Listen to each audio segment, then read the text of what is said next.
Social media, it's a market like anything else with its own competition. The difference is Coca-Cola doesn't come out and say that Pepsi is for Nazis, and BMW doesn't come out and call Mercedes Satan worshippers. They're a little more, what's the word, grown up. Facebook, however, says its competition is a threat to democracy. Went to the park to get the scoop. Knuckleheads out there, cold shooting some hoops.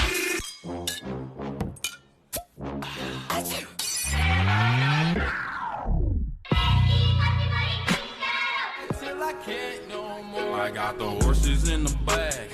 Horse stock is a tag. Don't ask me who I be on. I'm just trying to hit it with my Gucci on. Now I see three major threats ahead. Now until recently, the internet in almost every country outside of China has been defined by American platforms with strong free expression values.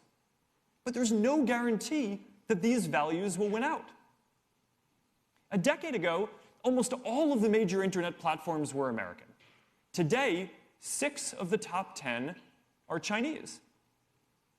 And we're beginning to see this in social media too. First things first, you're no doubt wondering how exactly a lip-syncing app threatens democracy. But just think about it a little longer. And nothing's changed. It still doesn't make any sense. So why would he say this?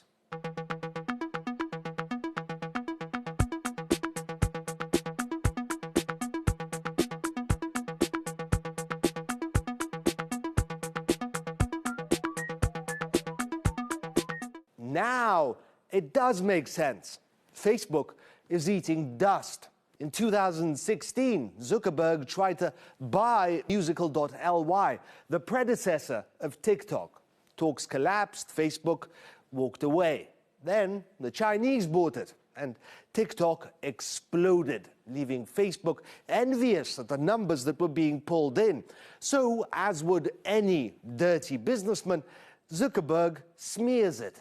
While our services like WhatsApp are used by protesters and activists everywhere due to strong encryption and privacy protections, on TikTok, the Chinese app growing quickly around the world, mentions of these same protests are censored, even here in the US. Is that the internet that we want? First off, Mr. Zuckerberg, protesters in Hong Kong are using Telegram to coordinate, which is a Russian app. Just FYI, before you say something stupid again. But serious accusations. Could it be?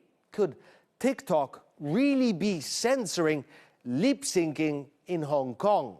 The Chinese government does not request that TikTok censor content and would not have jurisdiction regardless, as TikTok does not operate there. To be clear, we do not remove videos based on the presence of Hong Kong protest content. He tried to buy it. He tried to smear it. So now Zuckerberg's trying to copy it. Yes, Facebook has launched a virtual clone of TikTok.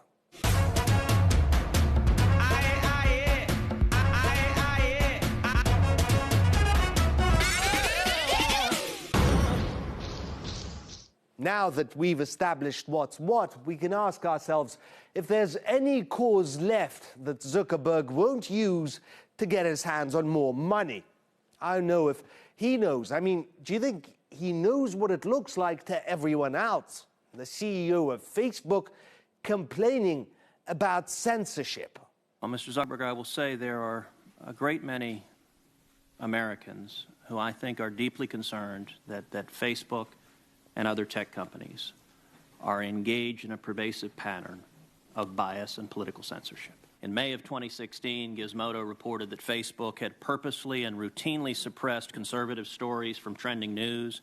Facebook, that has purged itself of conservative voices, banned the naming of a Trump impeachment whistleblower, that sold out its community to the highest bidder, information that was used by dictators to clamp down on opposition. And he tells us that a Chinese lip-syncing app is a threat to democracy.